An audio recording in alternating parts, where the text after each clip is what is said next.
चरणों में नित रहे प्रभु वर मेरा भाल।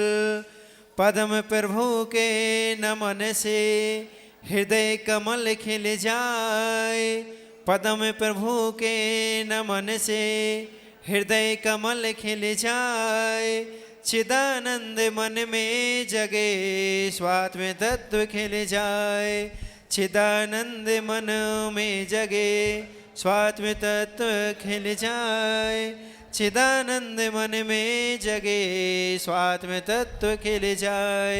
चब्र देवाय देव गजाट मूलनायक श्री महावीर भगवान की, 24 तीर्थंकर भगवान की, चर्या शिरोमणि आचार्य गुरुदेव श्री विशुद्ध सागर जी महामुनि राज की, साक्षात विराजमान मुनि श्री अरजीत सागर जी महामुनि राज की, समस्त मुनि संघ की। चलिए खड़े हो जाइए और पूज्य गुरुदेव से दोनों हाथ जोड़ करके निवेदन करते हैं। हे गुरुदेव नमोस्तु नमोस्तु नमोस्तु। हे गुरुदेव आप अपने मुखारबिंद से अमृतमयी पावनमयी दिव्यमयी वाणी से हम सभी लोगों को जिनवाणी का सार बता के कृतार्थ कीजिए। नमोस्तु गुरुदेव नमोस्तु गुरुदेव नमोस्तु गुरुदेव। जयकारा गुरुदेव का। नमः सिद्धेभ्यः।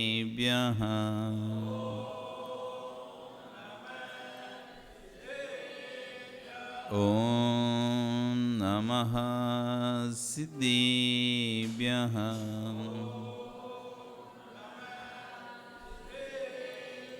ॐ नमः सिद्धेभ्यः।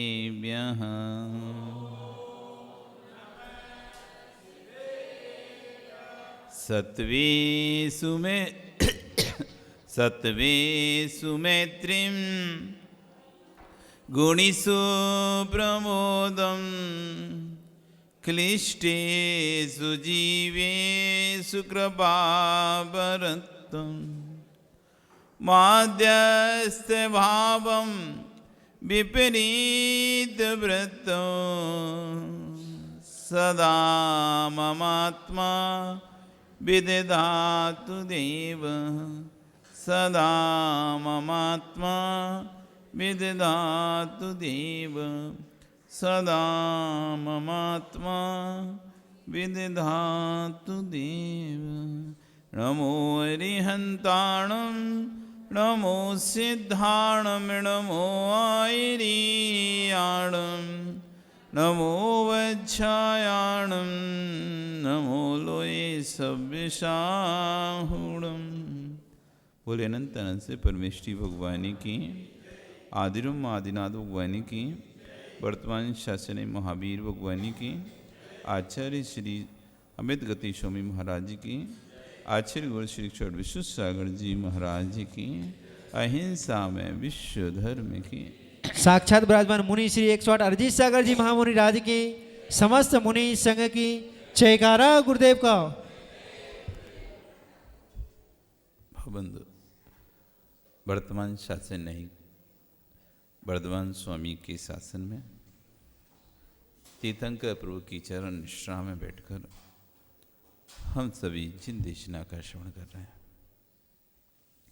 आचार्यवन अमित गति स्वामी महाराज भावना द्वादशती का ग्रंथ के 16वें श्लोक में उन देवों के देव को अपने हृदय में विराजमान कर रहे हैं जो समस्त राग आदि के दोष से रहित हैं, जो अतीन्द्रिय हैं,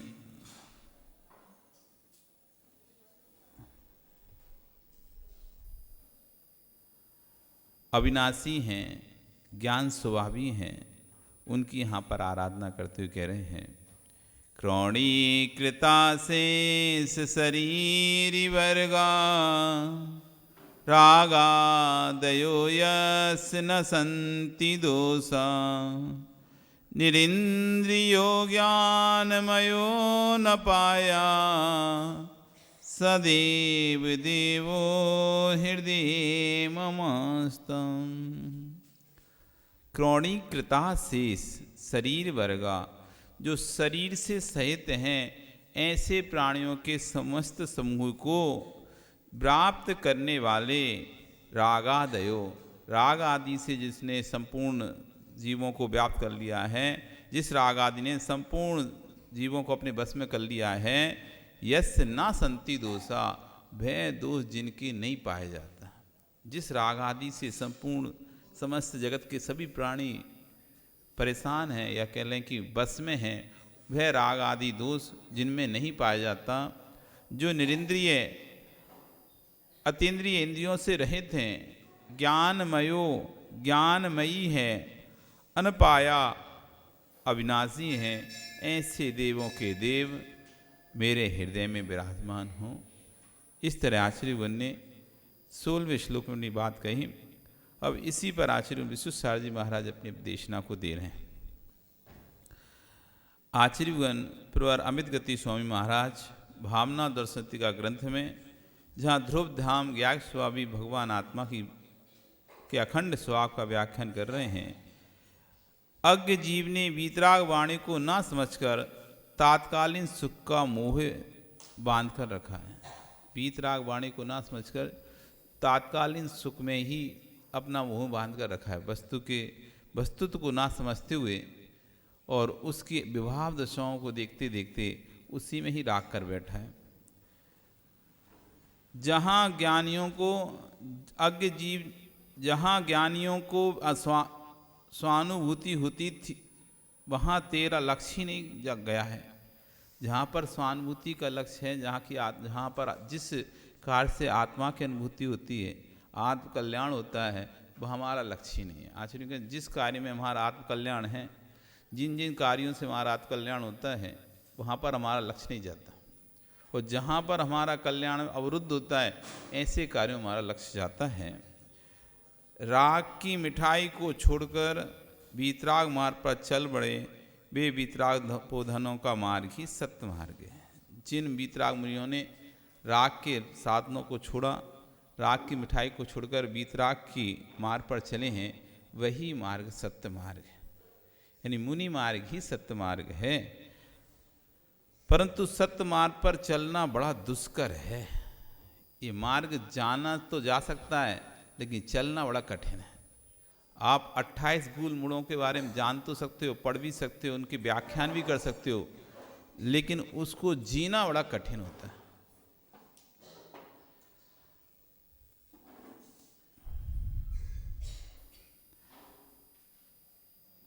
इतना ध्यान रखना आचार्य कर रहे हैं, पहुंच पाए नहीं पहुंच पाए, मुनि बन पाओ चाहे नहीं बन पाओ। एक अभी 2-3 दिन से पंडित जी आहार के समय एक भजन गाते हैं, जो माताएं आती ना तो सुनती होंगी। कौन सा गाते हैं?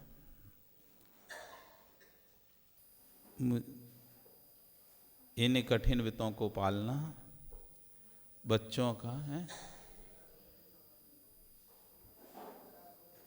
जरा सोच लो समझ लो भैया, ये संयम सुमेरु पहाड़ है, इन कठिन व्रतों को पालना बच्चों का नहीं खिलवाड़ है।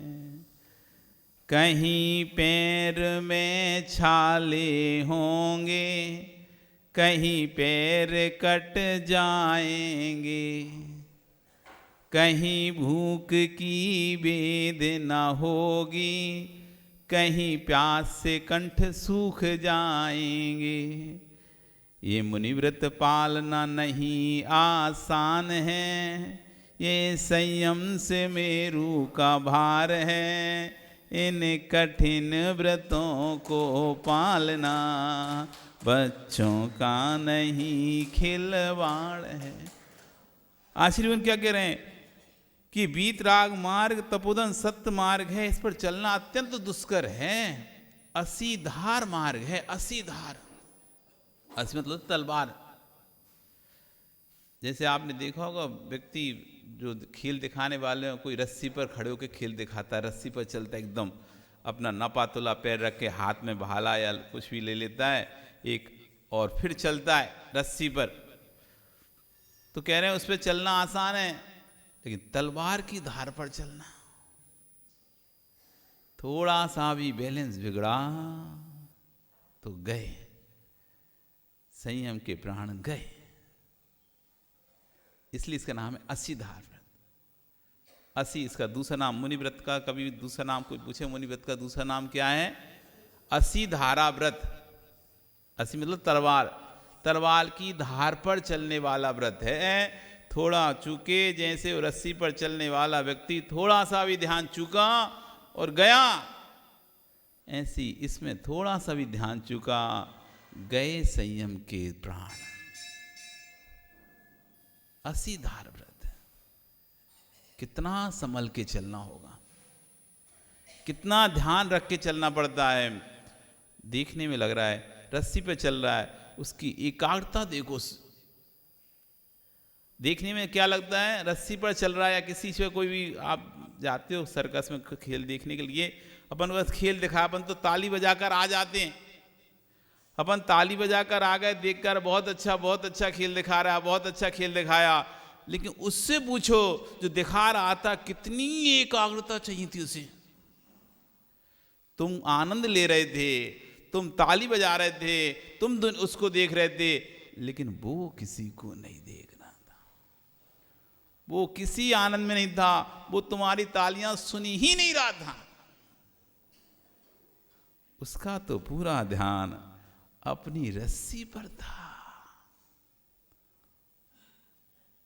आपको लग रहा हमारी तालियां सुन रहा होगा सामने वाला, हमारा हम जो चला बहुत बढ़िया, बहुत अच्छे, बहुत है, वो कुछ भी नहीं सुनता। जो सुनने में लग गया ना, उसका ध्यान भटक गया, वो नीचे गिरेगा, आराम से गिरेगा। बस हाँ ये है कि लोग आवाजें आ रही हैं, पर कौन है, क्या बोल रहा है, वे किसी पर भी ध्यान नहीं है। उसका पूरा ध्यान अपनी रस्सी पर है। सबके साथ रहकर भी सबसे अलग है। नट जैसे सबके साथ होने पर भी, सबके बीच में होने पर भी सबसे अलग है, ऐसे हमें घर में सबके साथ होने पर भी, सबके बीच में होने पर भी सबसे अलग रहना चाहिए। ऐसे जीवन जीना चाहिए, भरत चक्रवर्ती जैसा जीवन जीना। भरत जी घर में ही बैरागी, भरत जी घर में ही बैरागी। किसी ने पूछ लिया कैसे बैरागी हो सकते हैं? 96,000 रानियों के साथ रहने वाला बैरागी कैसे? एक स्त्री के साथ रहता है तो वो तो उसका राग छूटता नहीं है, और जो 96,000 के साथ रह रहा हो और एक कानी के साथ रहने वाले का राग नहीं छूटता, फिर तो सुंदरियां, देव अप्सराएं जैसी जिसकी स्त्रियां हों, उसका राग कैसे छूट सकता? अरे काली कलुटी होती किसी के पास ना, उसको वही अच्छी लगती है, उसको वही अच्छी लगती है। फिर जिसके पास तो 96,000 अप्सराएं देवियों के जैसी जिसकी स्त्रियां हों, तो फिर कैसे राग नहीं हो सकता? तो किसी ने प्रश्न कर दिया भरत की सभा में कि आप कैसे घर में रहकर इतने 84 लाख हाथी, 18 करोड़ घोड़े, 18 करोड़ रथ, ये सब के बीच में 14 रत्न, 9 निधियां, इतनी सभा, इतनी धन संपत्ति वैभव, सबके बीच में रहकर कैसे सबसे निर्लिप्त रह सकते हो? संभव नहीं है। तो उनका नहीं संभव है। कि कैसे संभव है? कि ठीक है इधर आओ। और उसने उस व्यक्ति को एक दूध का कटोरा पकड़ाया और कहा कि जाओ इस कटोरे को लेकर जाओ, और कटोरे का में से दूध नहीं गिरना चाहिए, और तुम हमारा रनवास पूरा घूम के आओ महल, और फिर हमको बताना तुमने क्या क्या देखा। हाँ इसमें कौन सी बड़ी बात है, घूम आएंगे और बता भी देंगे। तो ठीक है। तो जैसे ही वो जा रहा था तभी उसने भरत चक्रवर्ती ने अपने सैनिक को बुलाया, सुनो सेनापति इसके साथ जाओ, इसके साथ जाओ, और यदि एक भी बूंद दूध इसमें से गिर गया, कटोरा लबालब भरा हुआ है दूध का, एक भी बूंद यदि इसमें गिर गया, उसी क्षण इसकी गर्दन अलग कर देना, कोई विचार नहीं करना, कोई विचार नहीं करना, किसी प्रकार पकड़ने की जरूरत नहीं है कि पकड़ के लाना है इधर कुछ करना है, वहीं ऑन द स्पॉट आप इसकी गर्दन अलग करके रख देना। वो तो डर गया, ये क्या है, नहीं तुम जाओ, अब जाओ। अब वो जा रहा है, पर देखना है तुमको रनवास, पूरा रनवास देख रहा है, इधर भी निगाह है, उधर भी निगाह है, सब जगह निगाह है, पूरा देख दाख के आ गया। कटोरे से बूंद नहीं गिरी। चक्रवर्ती ने पूछा क्या हुआ, देखे आया कि हाँ देख आया। क्या देखे कि दूध में से कटोरे में से बूंद ना गिरे, बस यही देखा। कटोरे में से बूंद नहीं गिरी, बस ये देखता रहा मैं। बाकी मैं देख रहा था, नजर मेरी सब जगह थी, लेकिन मेरा पूरा ध्यान इस बात पे था कि कटोरे में से दूध की बूंद ना गिर जाए, नहीं तो अभी। बस भाई ऐसा ही है, हम सबके साथ रह रहे हैं। कब ये आयु प्राण चले जाएं, यमराज कब ये गर्दन काट दे, ये प्राण ले जाए, हर समय ध्यान रहता है कि आज कहीं अंतिम दिन तो नहीं है, आज कहीं अंतिम दिन तो नहीं है, आज अंतिम दिन हुआ और कहीं मैं राग में चला गया। इसलिए मैं हर क्षण इस बात पर ध्यान रखता हूं कि कहीं मेरा ये अंतिम दिन तो नहीं चल रहा है। इस बात का ध्यान रखो। कौन सा दिन अंतिम दिन होगा हमें नहीं पता है। हो सकता है आज की देशना हमारी अंतिम देशना हो, आज का भगवान का दर्शन हमारा अंतिम दर्शन हो। राजचरित्र कह रहे हैं कि ये रोडों पे चल रहे हैं ना, वो वाहन नहीं होते, यमराज के विमान हैं। कब कौन सा विमान तुमको ठोकर मार जाए, कब कौन सा वाहन तुमको ठोकर मार जाए। तुम तो अपने रास्ते पर चल रहे हो, लेकिन पीछे आके कोई ने ठोक दिया, क्या कर लोगे। तो पूरे हर समय अलर्ट रहो। आज के इस मार्ग पर चलना इतना दुष्कर है, हर जीव नहीं पहुंच पाते इस मार्ग पर, हर व्यक्ति नहीं पहुंचा। भैया इतना ध्यान रखना, पहुंच पाए या ना पहुंच पाए, लेकिन श्रद्धा बनाकर चलना, आस्था बनाकर चलना। यदि सत्य मार्ग पर आस्था बनी रही तो किसी ना किसी पर्याय में ऐसा पुरुषार्थ जागृत होगा जो ध्रुवधाम अवस्था को प्राप्त करके रहेगा, अंकलक अवस्था को प्राप्त करके रहेगा, निकलंक अवस्था को प्राप्त करेगा। शुद्ध की परंपरा अक्षुण्ण रखने की धारा तो शुद्ध की आराधना और आत्म साधना है। ललक होना चाहिए। आचरण करें, कम से कम नहीं चल पा रहे हो, जो चल रहे हैं उनको देखकर आस्था बना के रखो, श्रद्धा बना के रखो। आस्था श्रद्धा ही इस पर्याय में नहीं तो किसी ना किसी और पर्याय में, किसी ना इस बात को विश्वास रखो, तुम जो भी कर रहे हो खाली नहीं जाएगा। जो भी तुम कर रहे हो, जैसे इन्वेस्टमेंट किया जाता ना, आप भले भूल जाओ, लेकिन आपने इन्वेस्टमेंट करके रखा है, आप चिंता नहीं करो, वो पैसा बढ़ रहा है आपका। आप भूल भी गए तो कोई बात नहीं, जब उसकी मियाद पूरी होगी तो जो भी इंटरेस्ट बनेगा वो आपको मिलेगा। तो इसमें बिल्कुल भी चिंता नहीं करो कि जो भी आप धर्म कर रहे हो उसका फल नियम से मिलेगा। जब पाप का फल नियम से मिलता है, कर्म करें फल ना मिले, ऐसा कभी नहीं हो सकता। तो जब पाप का फल नियम से मिलता है तो धर्म का फल भी नियम से मिलता है। आप जो जिनवाणी श्रद्धा पूर्वक सुन रहे हो, आस्था पूर्वक सुन रहे हो, विश्वास मानो, इस पर्याय में नहीं किसी न किसी पर्याय में ये जिनवाणी आपको देशना लब्धि का काम करेगी, किसी न किसी पर्याय में। अब कहाँ भगवान महावीर स्वामी की देशना सुनी उस मारीचीक जीव ने, वो कहाँ सिंह की पर्याय में वो बातें जाति स्मरण में याद आ गई कि ओ हो हम भी कभी भगवान के सम्मुखन में थे। आता है, समय आता है, आपके जीवन में भी आएगा, जब आपको इस बात का बोध होगा कि हम भी कभी देशना सुनते थे। किसी को मनुष्य बन के आएगा, किसी को देव बन के बात याद आएगी, तो किसी को त्रिंच बन के बात आएगी, तो किसी को नारकी बन के भी बात आ जाएगी। इसमें कोई बड़ी बात नहीं है। आज कई त्रिंच अपने आप शांत हो जाते हैं, उन्हें याद आ जाता है जाति स्मरण, हम भी कभी किसी जिनालय में ऐसे भगवान का अभिषेक करते थे, भगवान की भक्ति करते थे, पूजन करते थे।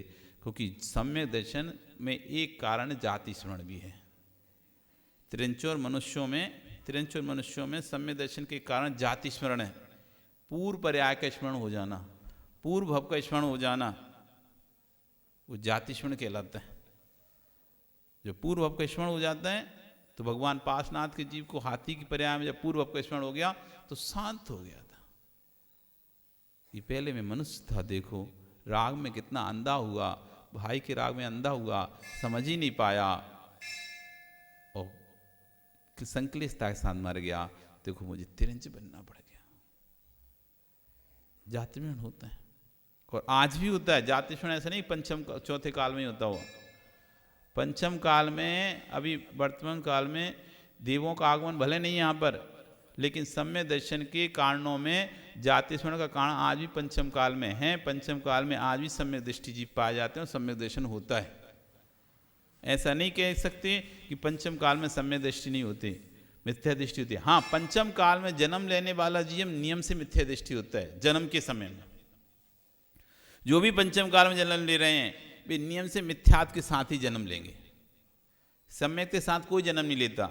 सम्यक के साथ चौथे काल में जन्म लेते हैं, जैसे तीर्थंकर हुए, वो सम्यक के साथ जन्म लेते हैं, मिथ्यात्व के साथ कभी जन्म नहीं लेते तीर्थंकर। सम्यक के साथ जन्म होता है और फिर उसी में मोक्ष चले जाते हैं। और भी कई जीव सम्यक के साथ जन्म लेते हैं, शायद सम्यक दृष्टि जीव होते हैं वो सम्यक के साथ, लेकिन पंचम काल में नियम से मिथ्यात्व के साथ ही जन्म होता है। लेकिन मिथ्यात्व को विगलन पंचम काल में हो सकता है। पंचम काल जन्म तो मिथ्यात्व साथ हो सकता है, लेकिन मरण जरूरी नहीं है मिथ्यात्व साथ करना पड़े। मरण के समय सम्यक दर्शन रह सकता है, बीच में सम्यक दर्शन रह सकता है। सम्यक दर्शन प्राप्त करने का है जिन बिंब दर्शन। पहला कारण है जिन बिंब दर्शन भगवान। इसलिए आचार्य ने कहा कि जितने ज़्यादा भगवान के दर्शन करो उतना अच्छा, क्योंकि अंध घोटक न्याय है। अंध घोटक न्याय, भगवान का दर्शन करना अंध घोटक न्याय है। सुना है कभी अंध घोटक न्याय? एक व्यक्ति का घोड़ा अंधा हो गया था। एक व्यक्ति का घोड़ा अंधा हो गया, वो अपना घोड़ा लेके वैद्य के पास पहुंचा। तो जैसे ही वहां वैद्य के पास पहुंचा तो वैद्य घर पे था नहीं, उसका बेटा घर पे था। तो उसने बेटे से पूछा वैद्य जी कब आएंगे? कि वैद्य जी तो 2-3 दिन लगेगा। अब 2-3 दिन तक मैं क्या करूंगा? ये घोड़े का तो मुझे रोज कार्य पड़ता है और रोज कार्य से ही मेरा आजीविका चलती है, 2-3 दिन तक कैसे रहूंगा?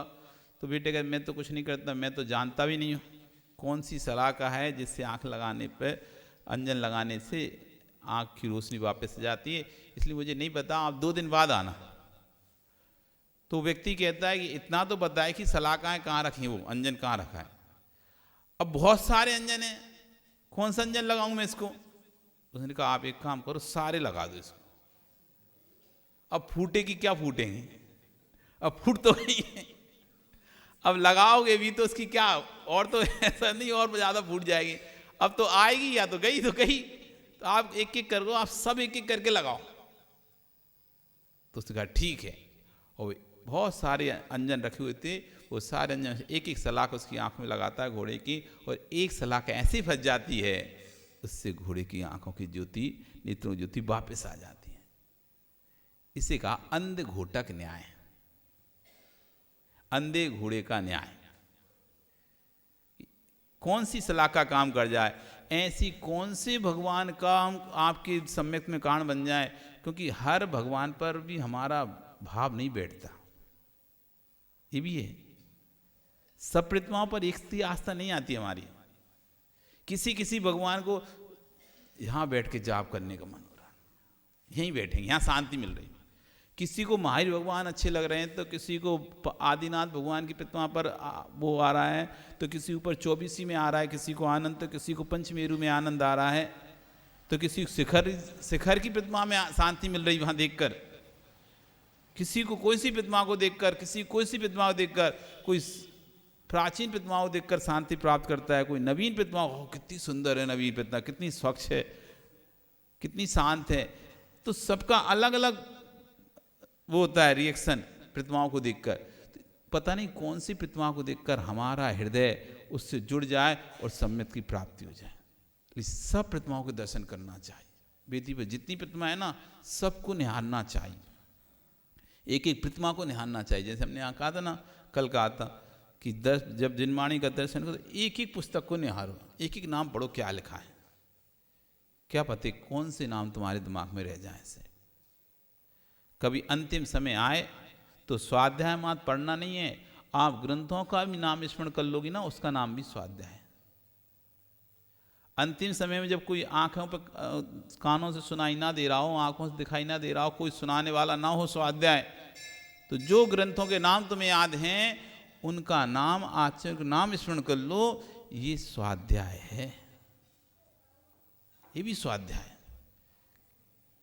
वो बाहर की चक्षु बंद हो सकती हैं, बहिरंग कर्ण इंद्रियां बंद हो सकती हैं, लेकिन अंतरंग की चक्षु, अंतरंग की कर्ण इंद्री बंद नहीं होती कभी। ज्ञान इंद्री कभी भी ही नहीं होती। कर्मेंद्रियां हमारी कर्माधीन होने के कारण से ये खराब हो जाती हैं, मंद पड़ जाती हैं, काम नहीं करती हैं, लेकिन जो ज्ञान इंद्री हमारी है वो खराब नहीं होती। आप आंख बंद करोगे, आप स्मरण कर लोगे कौन कौन से ग्रंथ हैं। भले बाहर से नहीं दिखेगा, लेकिन अंदर से आपको एक एक ग्रंथ दिख जाएगा, उनके नाम समझ में आ जाएंगे, उनके आचार्य नाम आ जाएंगे, बस इसी का नाम स्वाध्याय है।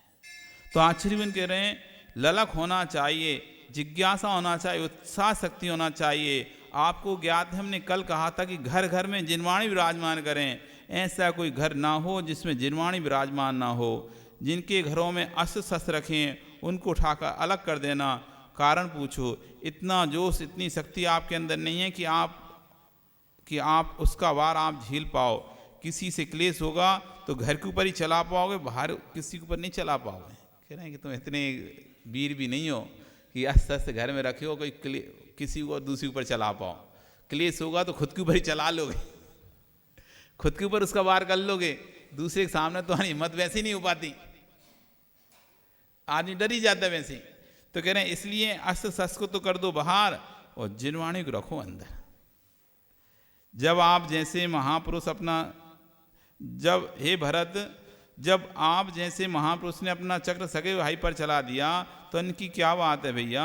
मेरी बात मानना, लोक में कहावत है कि जैन हैं लड़ाई होती है तो गड़ी ईंट उखाड़ते हैं, लड़ाई होने पर गड़ी ईंट उखाड़ते हैं। सामने रखी होगी नहीं, वो नहीं उठाएंगे, जो दबी है वो उठाएंगे। क्यों? इसमें भी रहस्य था कि जब तक ईंट उठाएंगे, जब तक गुस्सा ठंडा हो जाएगा, सामने वाला भाग जाएगा, मारना नहीं पड़ेगा। देखो जो बातें लोग में चलती हैं उसके इतिहास तत्व निहित होता है। गड़ी ईंट उखाड़ने का क्या रहस्य है?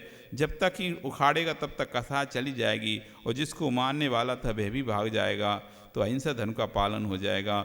यानी क्या रहस्य था गड़ी ईंट उखाड़ने में? उखाड़ने में समय लगेगा और कसाय का काल अंतर्मुहूर्त होता है। आपकी पहचान कितनी विशाल थी, लोक में व्याप्त हो गई। भैया गड़ी ईंट उखाड़ने वाले अपने घरों में अस्त्र शस्त्र नहीं रखते। यथार्थ मानकर चलना, ये जो तुम्हारा अस्त्र होगा परिवार पर ही वार कर पाएगा, दुनिया का कुछ भी नहीं कर पाएगा। इसलिए श्रेष्ठ मार्ग तो है अस्त्र शस्त्रों को निकाल कर पृथक कर देना और घर में सास विराजमान कर देना। ये मत सोचना कि मेरे घर में पढ़ने वाला कोई नहीं है, इनका क्या होगा। भैया कोई ना भी पढ़े तब भी अपने घर में ग्रंथ विराजमान करके रखो, और अच्छे से विराजमान करके रखो। जैसे घर में एक अलमारी कपड़ों की रखते हो ना, ऐसे एक अलमारी शास्त्रों की रखो। जैसे घर में एक रूम अपने बेडरूम बना के रखते हो, ऐसे एक रूम ग्रंथों का रूम भी बना के रखो। ये ग्रंथ है, कम से कम अंतिम समय में भगवान के पास नहीं भी जा पाए तो कह देना भैया मुझे इस कमरे में ले चलो जिसमें जिनवाणी विराजमान है।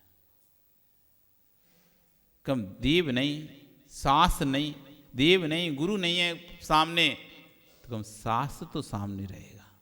देव शास्त्र गुरु के पादाम चरणाम में मेरी अंतिम सांस निकली, ऐसी भावना रखते हैं ना, तो जिस समय सांस निकल रही घर में उस समय ना देव सामने दिखाई दे रहे, ना गुरु सामने दिखाई दे रहे, कम से कम शास्त्र तो दिखाई दे जाएंगे। ऐसी भावना भाव आपका कल फिर आओगे पर आ रही तो फिर और चर्चा करेंगे। बोली भगवान महावीर स्वामी की।